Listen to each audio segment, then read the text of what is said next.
मुकेश बेटा, चले? हाँ माँ।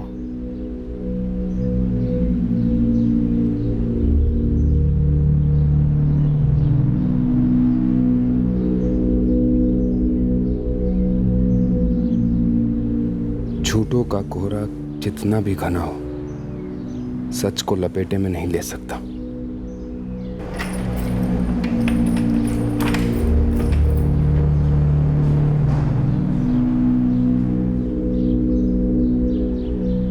रूह कांप जाती है मेरी जब सोचता हूं कि पर्दाफाश होगा तब क्या होगा, हकीकत का सामना कैसे करूंगा। सच अंधा नहीं होता शीतल, ना ही सच्चा प्यार अंधा होता है। जो मुझे तुमसे है, सच्चे प्यार से बड़ी एक और सच्चाई है, और वो ये है कि मैं शादीशुदा हूँ। मतलब हम दोनों कभी एक दूसरे के नहीं हो सकते। हकीकत को मान लेने में ही समझदारी है हरीश।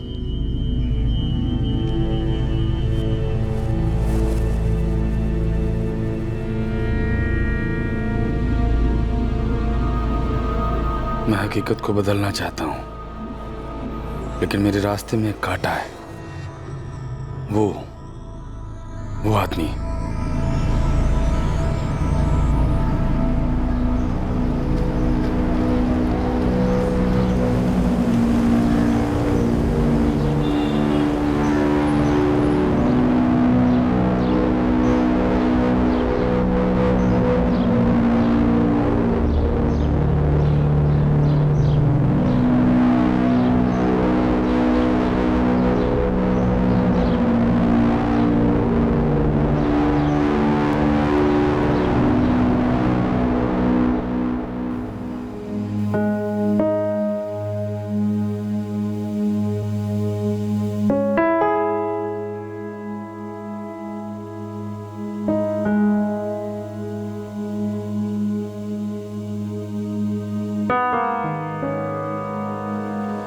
बैठ बेटा। अस्मिता रिसेप्शनिस्ट की जॉब करती है एक बहुत बड़े होटल में। अच्छी खासी सैलरी है इसकी। पूजा और अंजलि मेरी 2 बेटियां। मुकेश ने दोनों की शादी करवाई, उन्हें सेटल किया। 15 साल पहले मुकेश के पापा चल बसे। तब से मुकेश ने ही उनकी इलेक्ट्रिक की दुकान को संभाला और घर को भी। बहुत अच्छे बेटा। अभी भी इलेक्ट्रिक की दुकान ही संभालते हो? जी, मैंने वो दुकान बेच दी। वो इलेक्ट्रिक की दुकान मैं इसलिए चलाता था क्योंकि उस वक्त परिवार को संभालना था और घर भी चलाना था। लेकिन अभी मैंने एक छोटी सी इन्वेस्टमेंट एजेंसी खोल रखी है, काफ़ी अच्छी चलती है और मेरा इंटरेस्ट भी उसी लाइन में है। बेटा मुझे लगता है कि तुम दोनों को एक दूसरे की लाइन, एक दूसरे की लाइफ और एक दूसरे के बारे में डिटेल में सब कुछ जान लेना चाहिए, साफ साफ सच सच।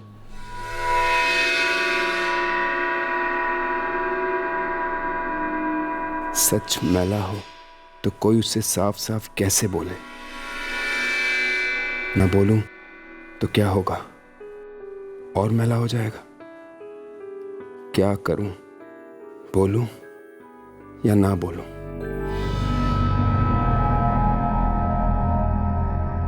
रिश्तों में जब झूठ का कोहरा सच पर पर्दा डालता है, तब खतरे की आंधी उन रिश्तों को निशाना बनाती है।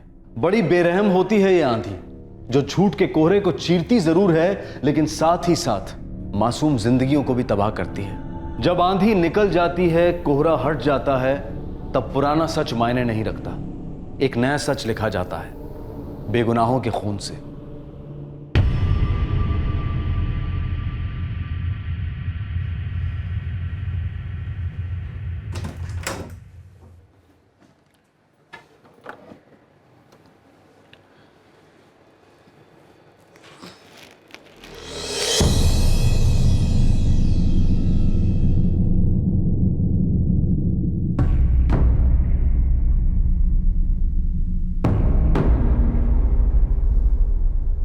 शांति जी और मुकेश कभी भी इस तरह दरवाजा खुला छोड़कर कहीं नहीं गए, इसीलिए जब दरवाजा खुला दिखा तब मुझे थोड़ा अजीब लगा।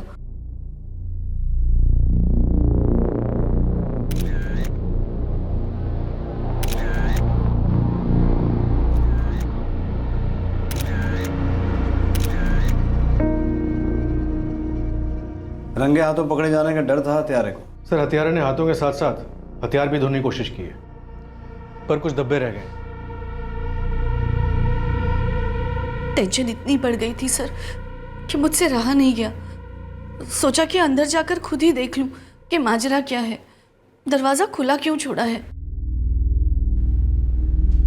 शांति जी, शांति जी, शांति जी, मुकेश। और जब अंदर गई तो ये भयंकर नजारा देखा। शांति जी, मुकेश, शांति जी, कहाँ हो आप लोग?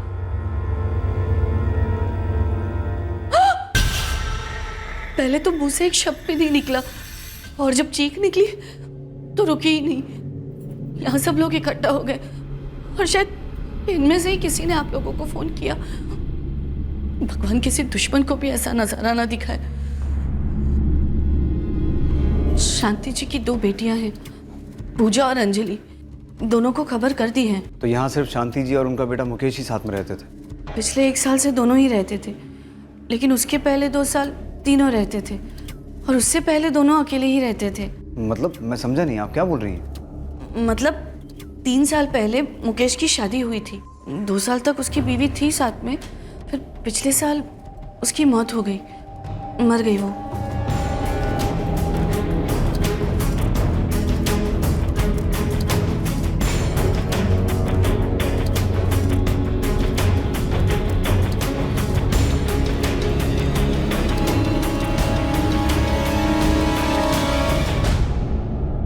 अस्मिता नाम था उसका।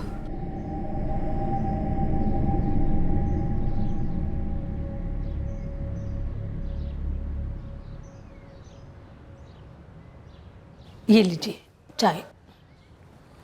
कविता जी, वो मुकेश और उसकी माँ का मर्डर हो गया। क्या?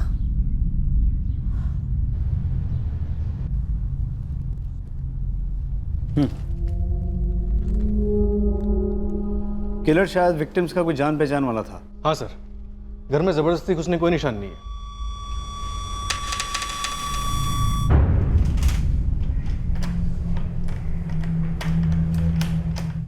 शायद मुकेश और हत्यारे ने साथ बैठ के शराब पी और फिर मुकेश को चाकू से मार दिया गया। चाकू भी इसी घर का मालूम होता है सर। मुकेश की मां शांति सक्सेना की तकिए से सांसें रोकी गई, लेकिन इन दोनों में से कुछ चिल्लाया नहीं। कहीं मारने वाला भी इस घर का ही तो नहीं है?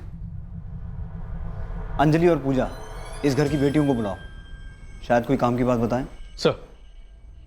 और माँ शांति सक्सेना की सांसें घोट दी गई, शायद उस पिलो से जो लाश के पास में मिला। डॉक्टर, ये कत्ल कब हुए होंगे?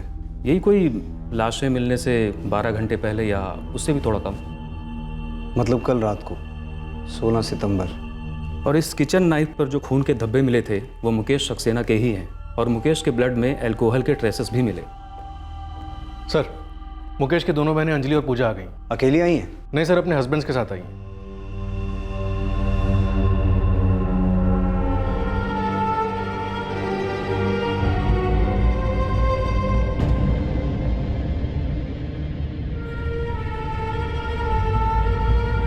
ऐसा लग रहा था कि ये कोई दुश्मनी का केस है जहां ये दोनों मर्डर्स बदला लेने के लिए किए गए थे।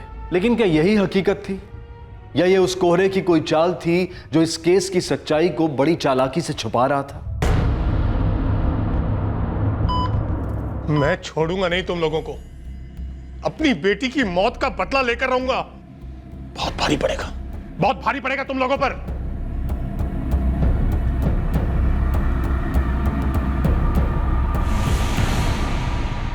दुश्मनी? नहीं सर, मेरा भाई मुकेश एक बहुत ही सीधा साधा इंसान था, कभी किसी से कोई बैर नहीं। और मेरी माँ, उनकी भला किसी से क्या दुश्मनी हो सकती है? लेकिन अंजलि जी, जो कुछ भी हुआ है वो कुछ और ही कह रहा है। खूनी ने आपके भाई का गला काट दिया, आपकी माँ की सांसें घोट दी, और वो जबरदस्ती घर में नहीं घुसा, कोई जान पहचान वाला था। घर में कोई चोरी वोरी भी नहीं हुई है, तो जाहिर सी बात है कि खूनी खून करने के इरादे से ही आया था। वो गुस्सा था आपके भाई और आपकी माँ पर। लेकिन सर, किसी को क्या गुस्सा हो सकता है? मेरा भाई एक इन्वेस्टमेंट एजेंसी चलाता था और मेरी माँ, वो तो घर पर ही रहती थी, कभी किसी से कोई झगड़ा नहीं। सर, अगर आप चाहे तो हमारे पड़ोसियों से पूछ लीजिए या हमारे रिश्तेदारों से। एक करीबी रिश्तेदार बहुत चुप सी हैं। क्यों पूजा जी, आप कुछ कहना चाहती हैं? मेरे भैया के सास और ससुर। उनके बारे में क्या? हमने सुना है आपकी भाभी अस्मिता 1 साल पहले गुजर चुकी है। उसका इन मर्डर्स के साथ कुछ लेना देना है? अस्मिता के माँ और पापा भैया से गुस्सा थे। क्यों?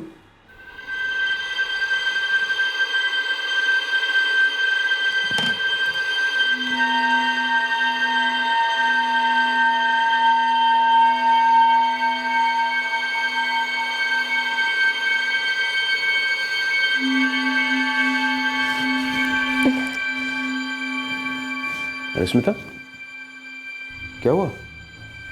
पता नहीं, चक्कर सा आ रहा है।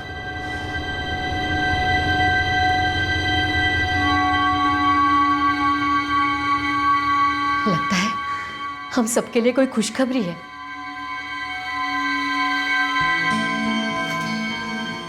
क्या हुआ है डॉक्टर? देखिए, अभी कुछ भी क्लियर नहीं बताया जा सकता है। कुछ टेस्ट करवाने होंगे, वो आप तुरंत करवा लीजिए। और अस्मिता बता रही थी कि कुछ अरसे से उसे वीकनेस भी है। हाँ, मुझसे भी कह रही थी। मैं कुछ टेस्ट लिख कर देती हूँ, आप उन्हें तुरंत करवा लीजिए।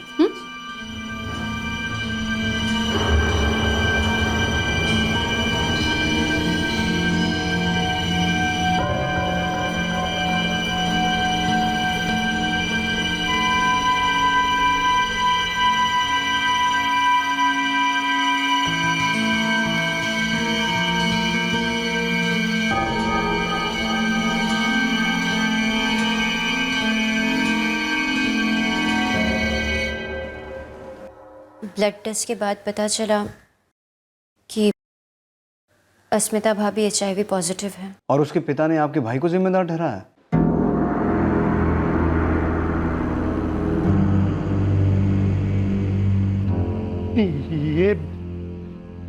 ये कैसे हो सकता है मुकेश? ये कैसे हो सकता है? मुझे भी समझ में नहीं आ रहा है भाई साहब। मुकेश, तू भी तुरंत अपना टेस्ट करवा ले। पता चला कहीं तुझे भी है। क्या? ये क्या कह रही हैं आप? आपका मतलब है कि अस्मिता से ये बीमारी मुकेश को हुई है? अरे उल्टा है, उल्टा। आप ऐसा कैसे कह सकते हैं अंकल? ये भी तो हो सकता है कि भाभी को पहले से ये बीमारी हो। हम ये बहस कर ही क्यों रहे बेकार में? मुकेश, तुम अपना टेस्ट करवा लो। हाँ भैया, करवा लो। भाई साहब, जो हुआ सो तो हुआ, लेकिन कहीं ऐसा तो नहीं कि आप सबको पहले से ही पता था कि अस्मिता को शादी के पहले से ही ये बीमारी है और आपने हमसे ये बात छिपाई? शांति जी, बहुत बड़ा इल्जाम लगा रही हैं आप हम पर।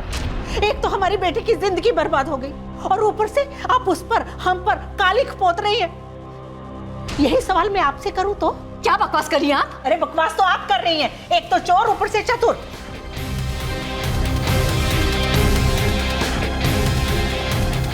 सर, झगड़ा हो रहा था उस वक्त मेरी माँ और अस्मिता भाभी के पेरेंट्स के बीच। चुप रहिए आप सब।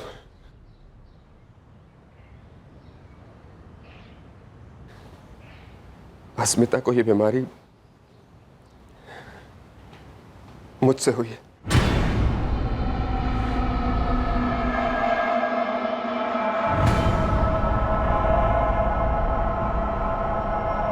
पहले ये बीमारी मुझे हुई और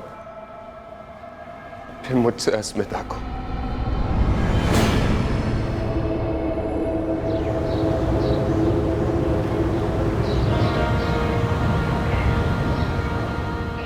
सालों तक मैं कोलू के बैल की तरह काम करता रहा, अपनी जिम्मेदारियां पूरी करने के लिए।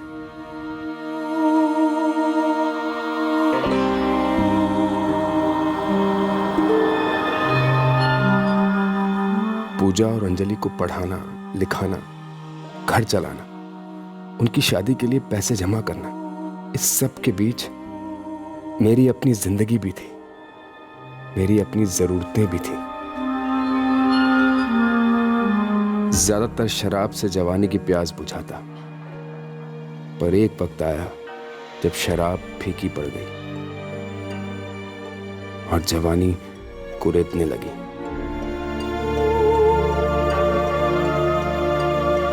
खुद जिम्मेदारियों में डूबा, मैं उन औरतों की बाहों में डूबता।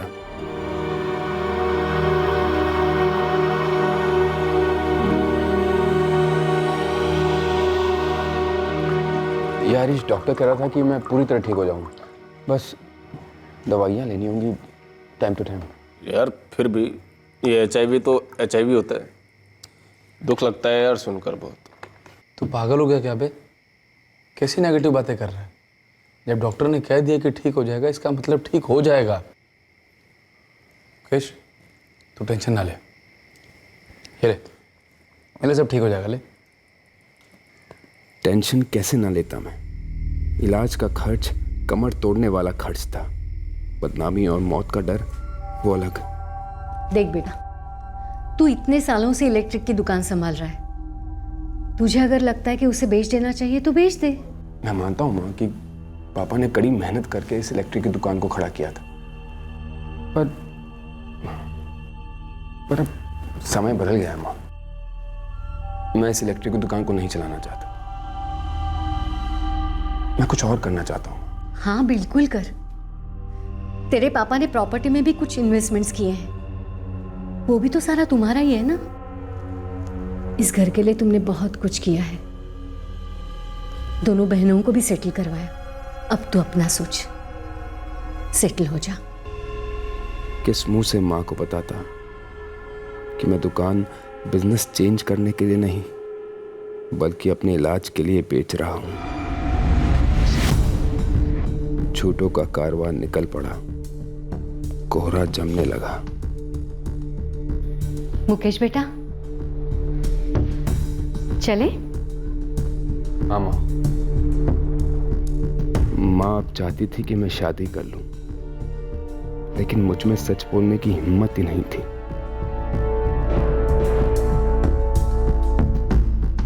फिर मैंने सोचा, क्या मुझे खुश होने का कोई हक नहीं है?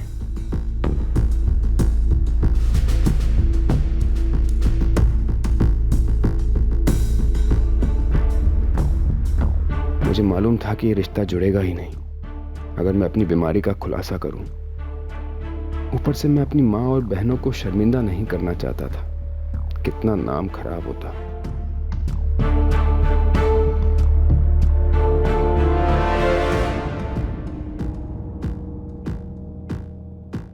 कैसे इंसान हो तुमने एक बार भी नहीं सोचा कि तुम एक मासूम जिंदगी को कितने बड़े खतरे में डाल रहे हो?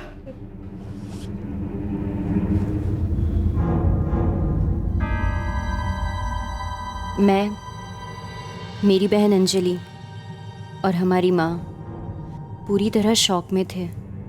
जिस मुकेश भैया को मैं और अंजलि पिता समान मानते थे, जिन्होंने इतना सब किया था हमारे लिए, वो अपनी खुद की पत्नी की जिंदगी इस कदर खतरे में कैसे डाल सकते हैं? इतना बड़ा झूठ कैसे बोल सकते हैं? हम भैया को कभी माफ कर ही नहीं पाए। तो सोचिए, अस्मिता और उसके माता पिता उस आदमी को माफ कैसे कर सकते थे?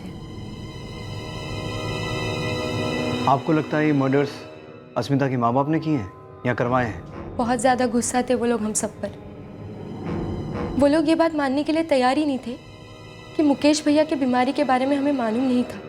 इतना ही नहीं, मुकेश भैया या हमें अस्मिता भाभी के अंतिम दर्शन तक करने नहीं दिए। दाह संस्कार सब खुद ही कर दिए। एक बेटी की जान गई क्योंकि एक दामाद ने सच नहीं बोला। वो HIV पॉजिटिव था, लेकिन फिर भी उसने अपनी पत्नी के साथ संबंध जोड़े, ये जानते हुए भी कि ऐसा करने से उसकी पत्नी को भी ये बीमारी लग सकती है। मुकेश इस उम्मीद में इस झूठ को जी रहा था कि काश उसकी पत्नी को उसकी ये बीमारी ना लगे, लेकिन ये उम्मीद अनसाइंटिफिक थी। अस्मिता को ये बीमारी हुई और वो शादी के 2 साल में ही चल बसी। लेकिन क्या मुकेश और उसकी मां का कत्ल अस्मिता की बेवक्त और दुखद मौत की वजह से हुआ था?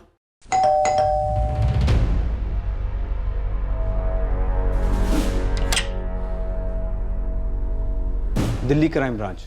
देखिए, मुझे बात को घुमा फिरा कर करने की ना तो आदत है और ना ही कोई कारण है। मुझे रत्ती भर भी दुख नहीं हुआ उन दोनों के मरने का। और जी नहीं, ना तो मैंने उन्हें मरवाया है और ना ही मैंने उन्हें मारा है। अनिल जी, हमें सीधी बात सुनने की ना तो आदत है ना ही फितरत है। हम पुलिस वाले हैं, कोई पीर फकीर नहीं है कि लोग अपने दिल का बोझ हल्का करने के लिए अपना जुर्म कबूल करते हैं हमारे सामने। मैंने कोई जुर्म नहीं किया है। हर मुजरिम यही कहता है, लेकिन हमारे लॉकअप में जाके कबूल करता है। और ये काम भक्ति से नहीं, सख्ती से होता है। किस बाप को गुस्सा नहीं आएगा अगर उसकी बेटी के साथ ये सब होगा तो? हाँ, मैंने उन लोगों को दिन रात बद्दुआएं दी। मैं चाहता था कि मुकेश तड़पे, बुरी तरह से तड़पे, उसकी मां भी तड़पे, उसकी बहनें भी तड़पे, वो सब तड़पे। उन्होंने मार डाला हमारी बेटी को। मुकेश ने उसे ऐसी बीमारी देकर उसका कत्ल कर दिया। और आपने पैसे देकर उसे मरवा दिया। किसे दी थी सुपारी? आप इसे पढ़े, प्लीज इसे पढ़िए सर। जिस दिन हमें पता लगा कि मुकेश ने खतरे को जानते हुए भी हमारी बेटी को HIV जैसी बीमारी दे दी, उसी दिन हम अपनी बेटी को अपने घर ले आए सर। और हमसे जो भी हो सका, जो भी हमने वो किया अपनी बेटी की जान बचाने के लिए। और मुकेश को सजा दिलवाने के लिए हम जो कुछ कर सकते थे हमने वो सब भी किया। विमेन कमीशन में हमने शिकायत दर्ज करवाई। इस फाइल में आपको सारी डिटेल्स मिलेंगी सर।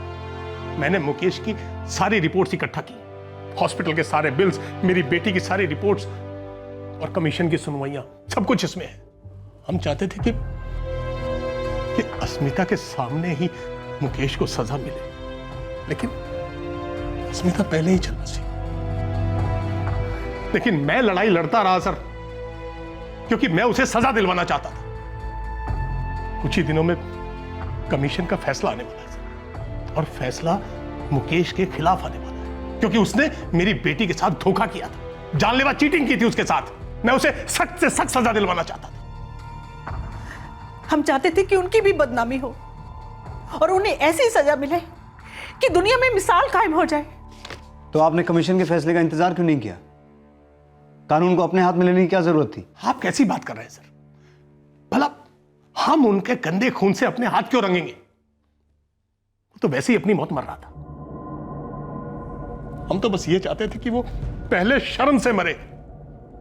देखिए सर, हमें गुनहगार साबित करना आपकी कोई मजबूरी हो सकती है, लेकिन हम आपके गुनहगार नहीं हैं। हम अपनी बेटी अस्मिता के गुनहगार हैं। हम रात रात भर सो नहीं पाते सर, ये सोचकर कि हम अपनी बेटी के लिए वो नहीं कर सके जो हमें करना चाहिए था।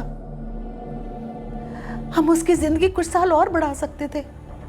मैं तो तस्वीर में भी अपनी इकलौती बेटी से आंख नहीं मिला पाता हूं सर।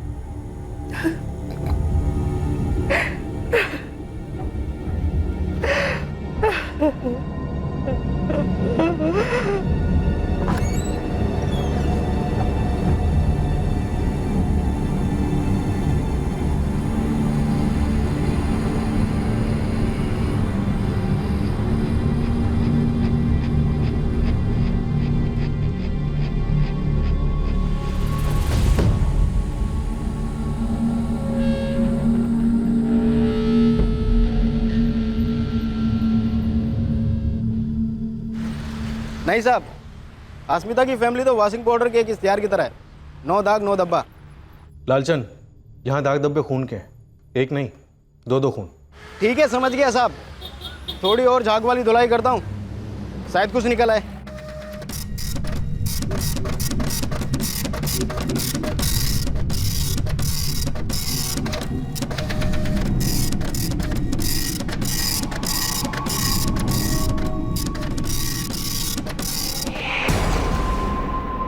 सर, अस्मिता के पेरेंट्स अनिल और कविता के खिलाफ अभी तक कुछ नहीं मिला, ना ही फोन रिकॉर्ड से और ना ही खबरियों से। बंसल नॉर्मल से मिडिल क्लास लोग हैं जिन पर ये कहर टूट पड़ा। मैंने आज उनके पेपर्स पढ़े हैं। अगले हफ्ते उनको जरूर इंसाफ मिलता। ये मुकेश सक्सेना गारंटीड अंदर जाता। सर, अगर हम ये मान के चलें कि अस्मिता के पेरेंट्स ही मर्डरर्स हैं, तो ऐसा तो हो नहीं सकता कि वो लोग अंदर गए, शराब पी और फिर कत्ल करके बाहर निकल गए। उन्होंने ज़रूर किसी ना किसी को सुपारी दी होगी, और सुपारी लेने वाला कोई ना कोई जान पहचान का ही रहा होगा।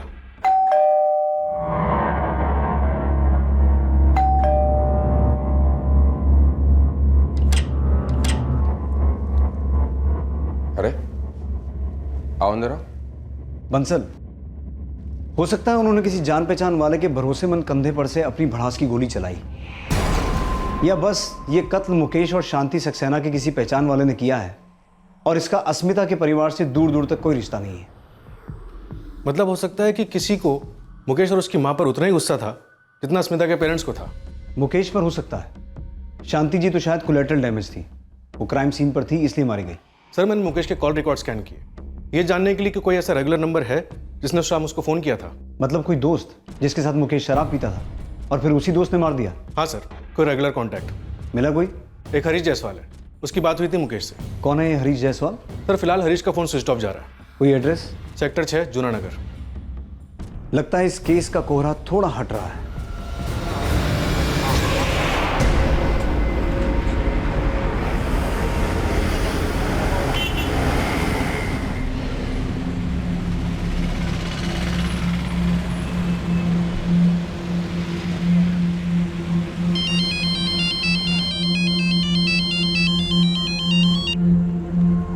हेलो,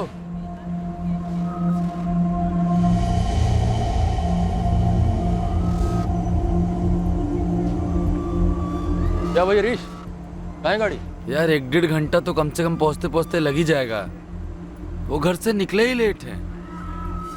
यार 8:30 तो बजे गए। एक काम करते हैं, किसी ढाबे वाबे पे रुकते हैं, रोटी वोटी तोड़ते हैं, और क्या। यार पेट में चूहे तो मेरे भी कूद रहे हैं। चल ढाबे पर ही चलते हैं, चल चल चल।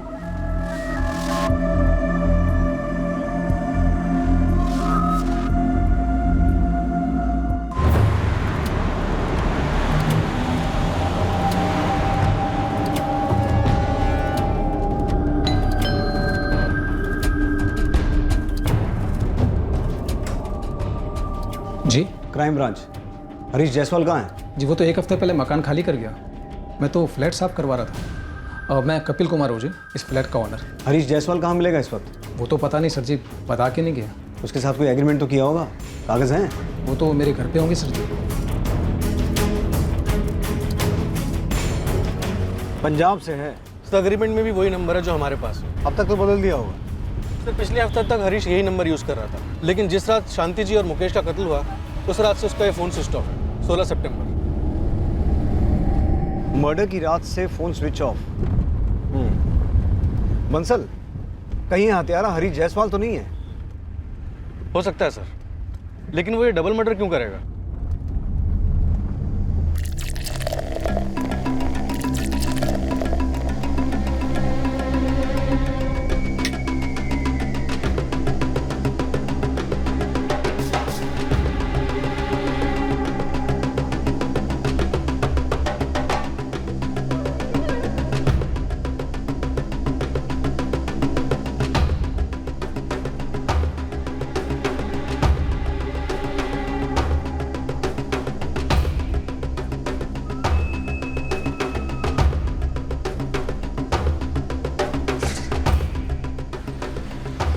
सर जी, मुकेश जिस इन्वेस्टमेंट एजेंसी की बात कर रहा था, दरअसल वो तो उसकी है ही नहीं, उसके दोस्त हरीश की है।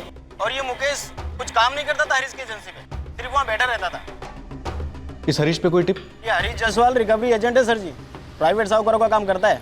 और चीटर है सर जी, अपने दिल्ली के कई पुलिस स्टेशनों में केस दर्ज है इस बंदे के खिलाफ। और साहब जी, इसकी पत्नी ने भी केस ठोका था इस पर। कैसा केस? सर जी, कुछ 6 महीने पहले की बात है। रुयनगर थाने में पहुंच गई मैडम और घरेलू हिंसा का केस ठोक दिया। सोनल जायसवाल नाम है औरत का। सर, हरीश जायसवाल और मुकेश सक्सेना के बीच अनबन के कोई क्लूज नहीं मिले। इनफैक्ट दोस्ती थी। हरीश रिकवरी एजेंट था और मुकेश उसकी एजेंसी पर बैठा था। हाँ, हरीश की वाइफ सोनल जायसवाल ने उसके खिलाफ घरेलू हिंसा का केस जरूर ठोका था। ऐसा भी हो सकता है कि हरीश ही मुकेश के घर गया हो, दोनों दोस्तों ने बैठ के शराब पी और फिर उसने मुकेश और उसकी माँ को मार दिया। लेकिन सर, उसने ये डबल मर्डर्स क्यों किए होंगे? अब ये तो शायद सोनल जायसवाल ही बता सकती है। सर, सोनल इन दोनों अपनी माँ के साथ रहती है, यहीं मेहताबाग के पास एक बेकरी चलाती है। तो फिर बेकरी से कोई तरोताज़ा खबर जरूर मिलेगी। जी जी। चूंकि अब डिफेंडेंट जिंदा नहीं है, इसलिए हम ट्रायल की प्रतिक्रियाओं को बंद करने की मांग कर रहे हैं। ठीक, शायद ऊपर वाले की यही मर्जी थी।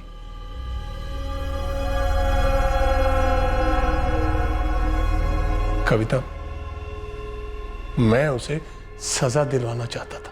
छोड़िए ना, मिल गई उसे सजा, जाने दीजिए।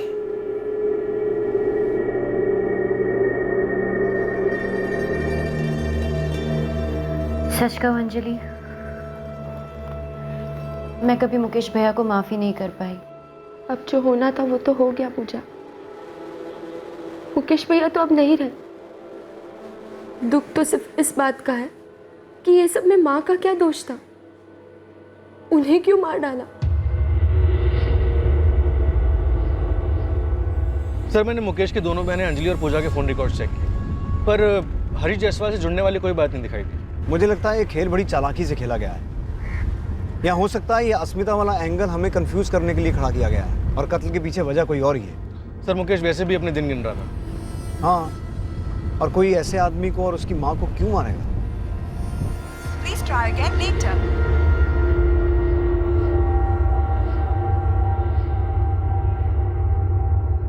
The number you are trying to call is currently switched off.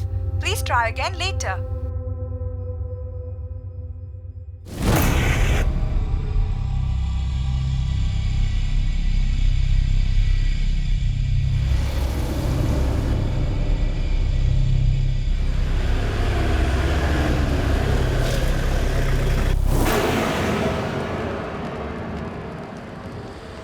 Sonal Jaiswal.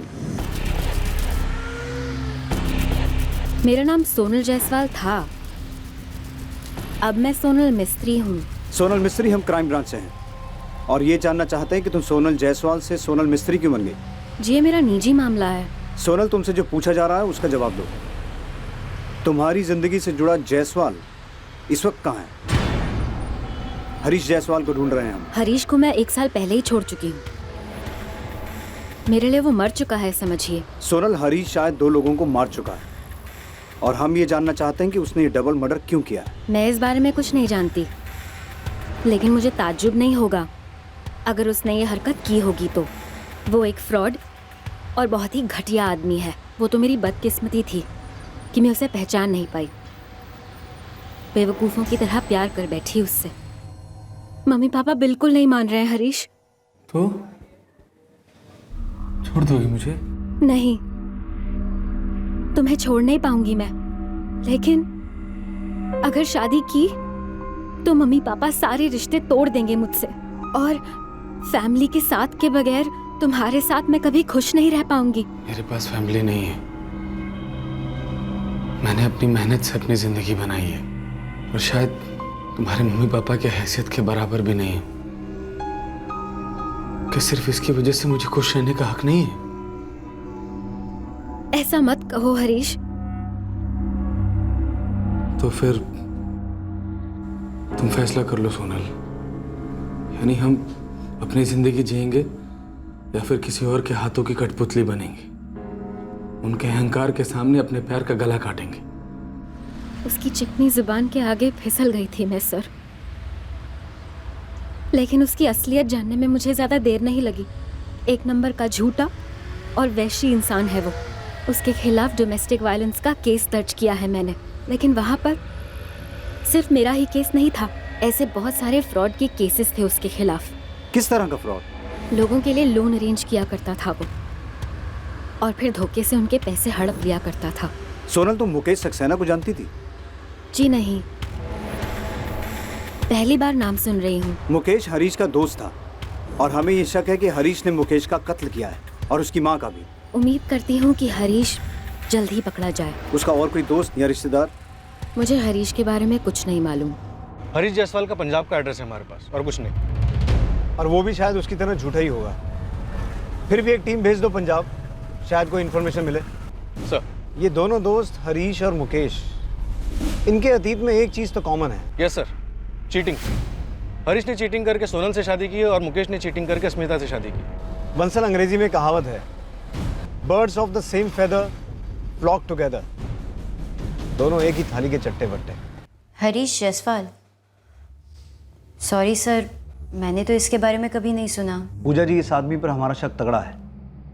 Mukesh के कॉल रिकॉर्ड्स बताते हैं कि उसकी हरीश जायसवाल से लगातार बात होती थी। कत्ल वाली रात भी उसकी हरीश से बात हुई थी और कत्ल के बाद से हरीश का फ़ोन स्विच ऑफ है।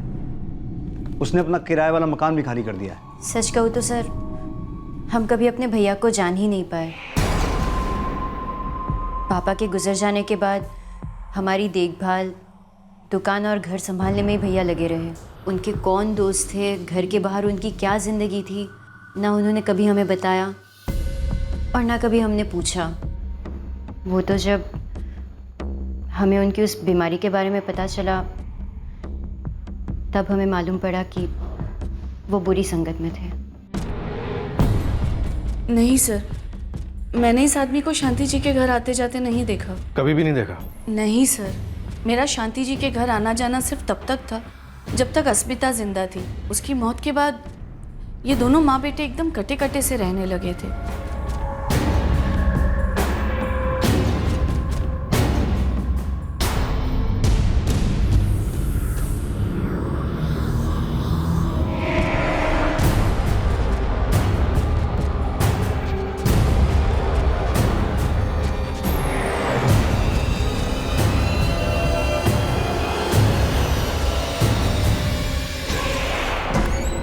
सर, हरीश जायसवाल और अस्मिता के माँ बाप के बीच दूर दूर तक कोई कनेक्शन नहीं बन रहा। हरीश जायसवाल के रिकॉर्ड से और कुछ पता चला? नहीं सर, उसके सारे फ़ोन रिकॉर्ड चेक करें।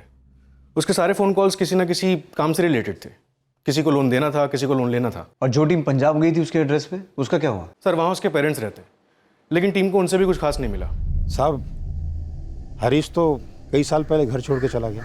इस वक्त कहाँ है वो? वर्षों गुजर गए, न तो मैंने उसे कहीं देखा और न ही कभी फ़ोन पर बात की साहब। लेकिन घर क्यों छोड़ कर गया था वो? मेरा बेटा बचपन से ही गलत था। धोखेबाजी करना, झूठ बोलना, गुंडागिर्दी करना, यहाँ तक कि हर दूसरे दिन पुलिस वालों के डंडे खाता था या फिर गांव वालों के। वो सुधरा नहीं। फिर मैंने उससे कह दिया, या तो जुर्म छोड़ो या घर छोड़ो। साहब, उसने घर छोड़ दिया। बड़ा अजीब लग रहा है बंसल। एक डबल मर्डर हुआ है और हमारे पास एक सिंगल सुराग नहीं है।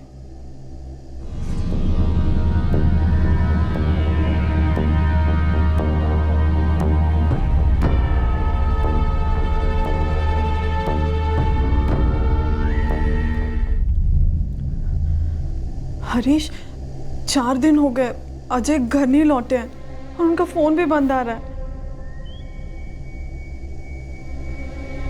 अरे मेरी जान, ड्राइवर आदमी है तुम्हारा पति, कहीं फंस गया होगा, फोन खराब हो गया होगा।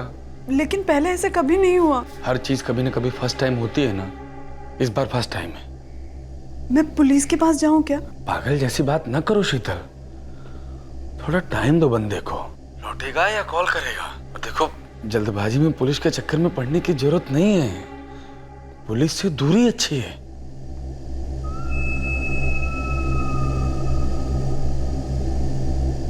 क्या हुआ हरीश, कांप रही है क्या?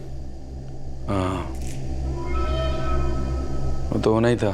कोई नहीं, टाइम की बात है, समझ जाएगी अपने आप। पक्का समझ जाएगी, मुझे भी कोई डाउट नहीं दिलीप, जरा सा भी नहीं है। साहब, निशाना एकदम सही बोतल पर लगा है। ये रॉयल ब्लू दारू अपने रोहिया नगर में एक दारू के ठेके पर मिलती है। अपना कबूतर कल ही एक पूरा खंबा खरीद कर गया है यहाँ से, रॉयल ब्लू। हाँ, ये बंदा तो कल भी आया था, एक बोतल रॉयल ब्लू लेके गया था। सर, नजर रखो उस पे, दोबारा आएगा ही आएगा। मैंने मेरे 4 लड़के लगा दिए इलाके में नजर रखने को, किसी न किसी को तो नजर आएगा ही।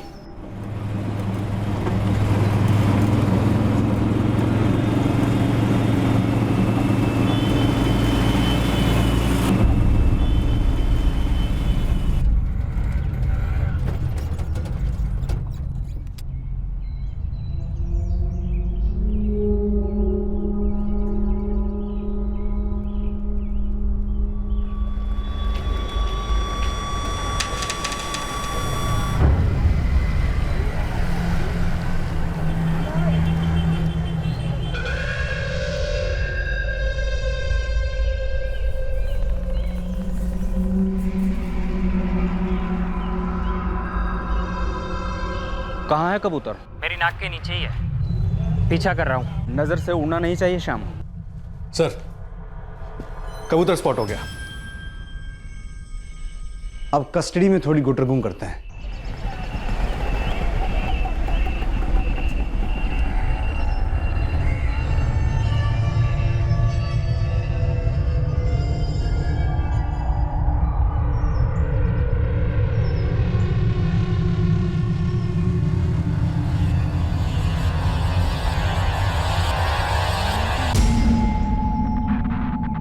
हरीश, मुझे बहुत डर लग रहा है, पता नहीं क्या होने वाला है। अरे मेरे रहते तुम्हें डरने की क्या जरूरत है, बैठो। तुम्हें पता है अभी भी उसका फोन बंद आ रहा है। शायद उसने भी वही किया जो तुमने किया है। हम दोनों के लिए रास्ते खोल दिए हो।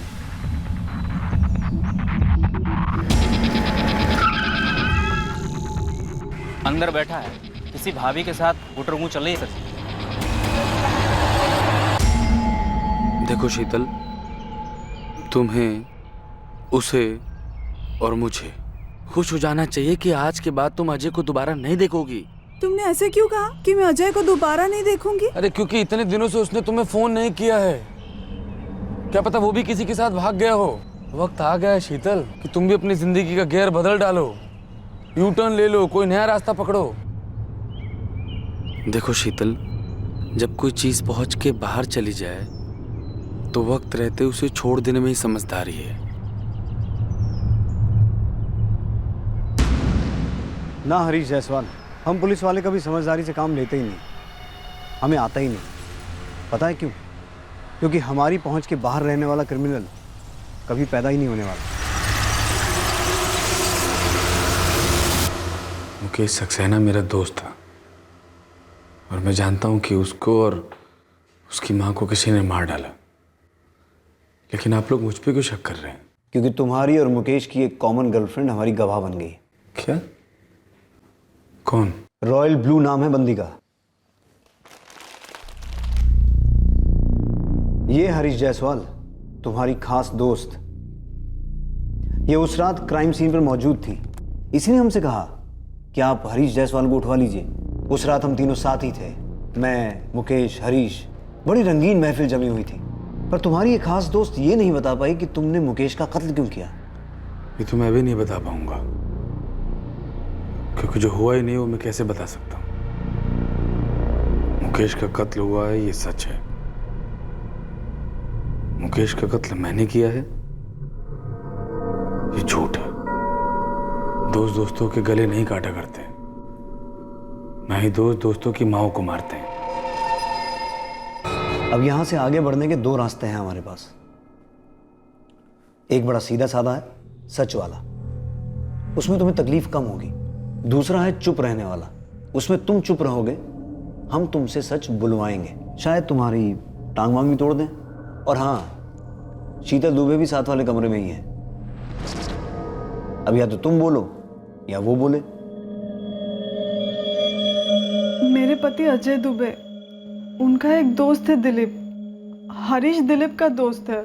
और हरीश ने मेरे पति को एक बार लोन भी दिलवाया था, तो मैं उन्हें वैसे जानती हूँ। वैसे जानती या वैसे मिली थी? क्योंकि गार्डन में जिस अंदाज से झूले के ऊपर आप लोग बैठ के गुफ्तगू कर रहे थे, वो तो कोई दूसरी स्टोरी बयान कर रहे हैं मिसेज शीतल अजय दुबे। आप कहना क्या चाहते हैं? मैं ये कहना चाहता हूँ कि मुकेश सक्सेना और उसकी माँ शांति सक्सेना का मर्डर हुआ है। आप क्या जानती हैं मर्डर्स के बारे में? मैं कुछ नहीं जानती मर्डर के बारे में। मैं खुद 4 दिन से मरे जा रही हूँ। मेरे पति 4 दिन से घर पर नहीं लौटे और फोन भी बंद आ रहा है उनका। आप शीतल को क्यों बीच में ला रहे हैं सर? वो कुछ भी नहीं जानती। लेकिन हम इतना जानते हैं कि हमें मुकेश और शांति जी का कातिल चाहिए। अब हम या तो तुम्हें तोड़ सकते हैं या तुम्हारी गर्लफ्रेंड शीतल को। तुम ही चुनो, किसी एक को चुनो, हम दूसरे को तोड़ेंगे। मुझे मुकेश की बीमारी के बारे में पता था। वो अपनी जिंदगी के आखिरी दिनों को गिन रहा था। यार इस डॉक्टर कह रहा था कि मैं पूरी तरह ठीक हो जाऊंगा। यार फिर भी ये HIV तो HIV होता है। तो तुमने उसका दर्द हमेशा हमेशा के लिए खत्म कर दिया, खुद ही तय कर लिया कि उसका आखिरी दिन कौन सा होगा। और शांति जी, वो किस तकलीफ में थी जो तुमने उनकी भी सेवा की?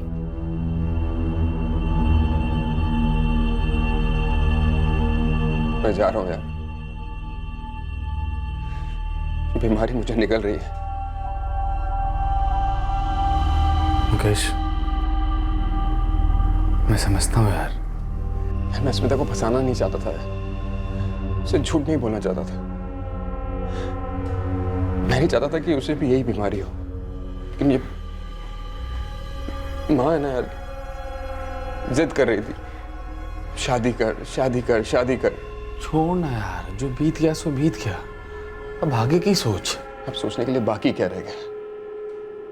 एक तो दवाइयों के मोटे मोटे बिल, ऊपर से स्मिता के माँ बाप ने जो केस ठोका है, कंगाल हो गया हूं, कंगाल। एक छोटी सी दुकान थी वो भी बेच दी, फिर भी पैसे पूरे नहीं पड़ रहे।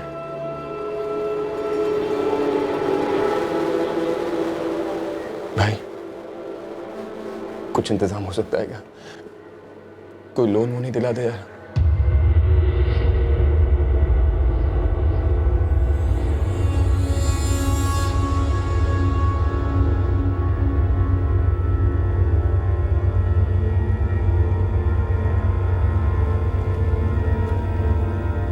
लोन वोन छोड़ और अभी के लिए ये रख ले। कुल मिलाकर के 75,000 के आसपास है। तेरा दिल बहुत बड़ा है यार, तेरा एहसान जिंदगी भर नहीं भूलूंगा। पागल है क्या? दोस्ती में कैसा एहसान? एक अच्छे दोस्त की तरह बिना सोचे बिना हिसाब लगाए जो था सब दे दिया। फिर मेरा बुरा वक्त आया, केसेस ठुक चुके थे, मुझे पैसों की बहुत जरूरत थी, और जब मैंने मुकेश से मांगा। क्या बात कर रहा है यार? मेरे पास अगला इंजेक्शन लेने के लिए पैसे नहीं है, मैं तेरे 75,000 रुपए कहाँ से लौटाऊं यार? नहीं मांगता यार तुझसे, लेकिन पाई पाई इकट्ठा कर रहा हूँ। कुछ भी कर भाई, अगर पैसे नहीं लौटाए तो अंदर हो जाऊंगा। काश मैं कुछ कर सकता यार, लेकिन फिर भी मैं पूरा ट्राई करूंगा। तेरे सारे पैसे नहीं, लेकिन कुछ ना कुछ तुझे जरूर दे दूंगा। लेकिन नहीं थी, एक दमड़ी नहीं थी। वो देना ही नहीं चाहता था सर। उसको सिर्फ और सिर्फ अपना इलाज, अपना कोर्ट केस, इसके परे कुछ दिखाई नहीं देता था। सर मैंने उसे बहुत प्यार से समझाया, बहुत गालियां दी और धमकियां भी दी, लेकिन उस पर कोई फर्क नहीं पड़ा। ऐसी भी क्या इमरजेंसी थी तुम्हारी? शीतल, मुझे शीतल के साथ भाग करके शादी करनी थी, सेटल होना था। बहुत सी उधारियां थी मुझ पर जो चुकानी थी। फिर मैं सब कुछ फुल एंड फाइनल करने के इरादे से मुकेश के घर गया। एक गिलास बार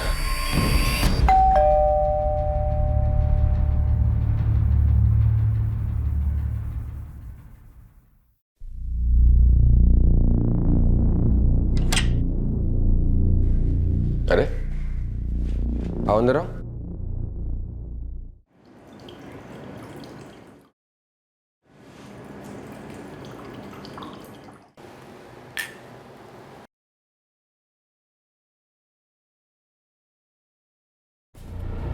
मुकेश, मैं पूरी दुनिया को चूना लगाता हूँ और तूने मुझे चूना लगा दिया। चूना तो तकदीर ने मुझे लगाया। हम दोनों बराबर ऐश किया करते थे, साथ में मजे करते थे, लेकिन फिर भी इस बीमारी ने तो मुझे ही पकड़ा ना। मुझे को हुई ये बीमारी। तेरे दुख से मेरा दुख रत्ती भर भी कम नहीं होने वाला। ऐसा कर, तू ये घर भेज दे, अपनी माँ के जेवर भेज दे, चाहे कुछ भी कर, मुझे मेरे पैसे चाहिए। यार तेरी जिंदगी तो 4 दिन की है, पर मेरे सामने तो पूरी की पूरी जिंदगी पड़ी हुई है, और वो भी 2-2 जिंदगियां। शीतल से शादी करने की सोच रहा हूं। देख हरीश, जेवर की बात मत कर मेरे सामने। तू मेरी माँ है बे, वो अगर मैं इस घर को बेच दूंगा तो मैं मरने के बाद कहां रहेगी? वो कहां जाएगी? मैं तुझे पहले भी कह चुका हूं, तुझे लौटाने के लिए मेरे पास एक फूटी कौड़ी तक नहीं। दिमाग फट रहा था मेरा, मैं जान गया था मेरे 75,000 गए पानी में। एक चीटर कुछ भी सहन कर सकता है, खुद के साथ चीटिंग नहीं साहब।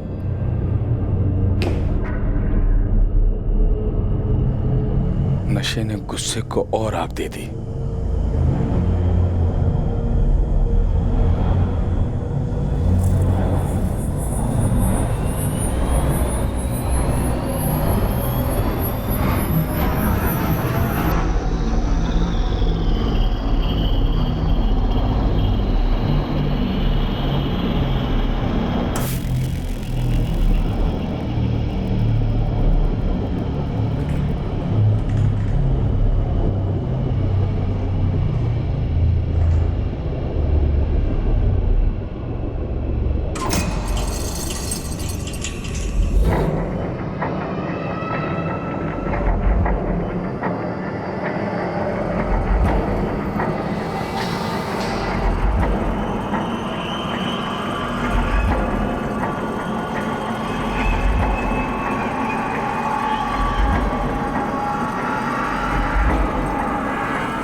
मुकेश, क्या हुआ?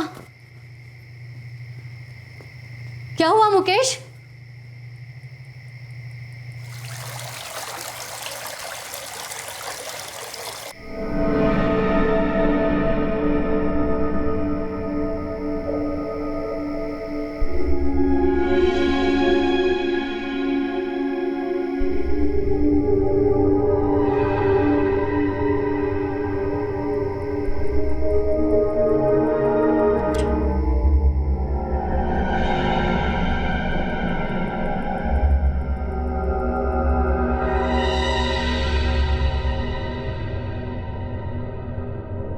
तुमने मुकेश सक्सेना को सिर्फ इसलिए मार दिया क्योंकि उसने तुम्हारे पैसे नहीं लौटाए? हाँ सर। तुम्हें किसी ने सुपारी नहीं दी थी मुकेश सक्सेना को मारने के लिए? कौन देता सुपारी? सिर्फ तुम ही नहीं हो जिसे मुकेश सक्सेना पर गुस्सा था। खैर, शीतल का पति अजय दुबे, वो कहाँ है?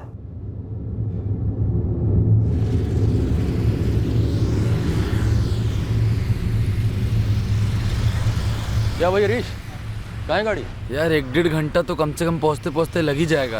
यार 8:30 तो बजे गए। एक काम करते हैं, किसी ढाबे वाबे पे रुकते हैं, रोटी वोटी तोड़ते हैं, और क्या। चल।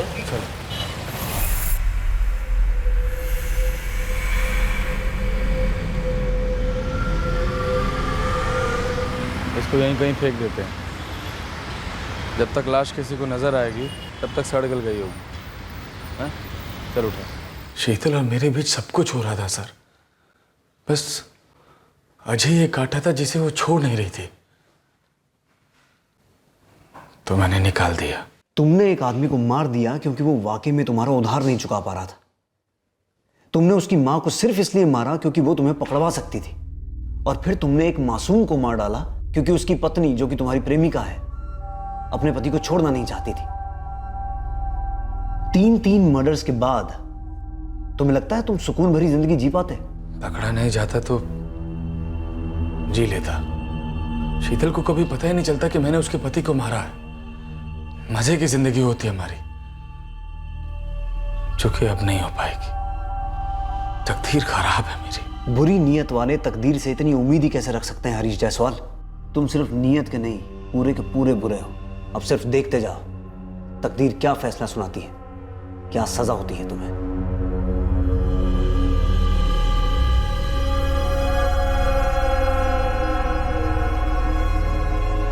शीतल, हमने तुम्हारे पति की लाश बरामद की है।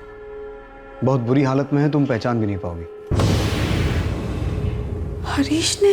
हाँ, कबूल किया उसने। बुरा लग रहा है? क्यों?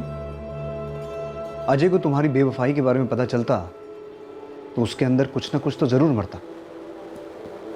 लेकिन मैं उन्हें छोड़ना नहीं चाहती थी। चित भी मेरी, पट भी मेरी। लेकिन मैडम, ऐसा होता नहीं है। बेवफाइयों के कोई कायदे नहीं होते हैं, सिर्फ अंजाम होते हैं, बुरे अंजाम। दूसरों को और खुद को कहे गए झूठों का कोहरा कभी ना कभी तो हटता ही है।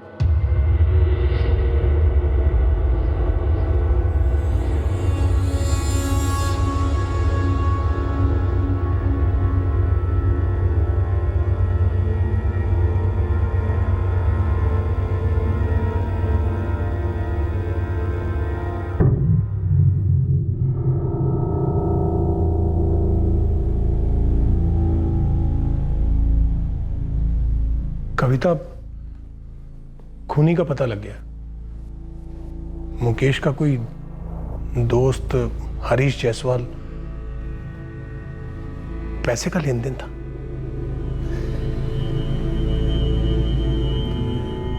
मुकेश उसके पैसे नहीं लौटा रहा था। उस हरीश जायसवाल को लगा कि उसके साथ धोखा हो रहा है, गुस्से में मार डाला। और शांति जी? उन्होंने खूनी को देख लिया था, इसलिए उन्हें भी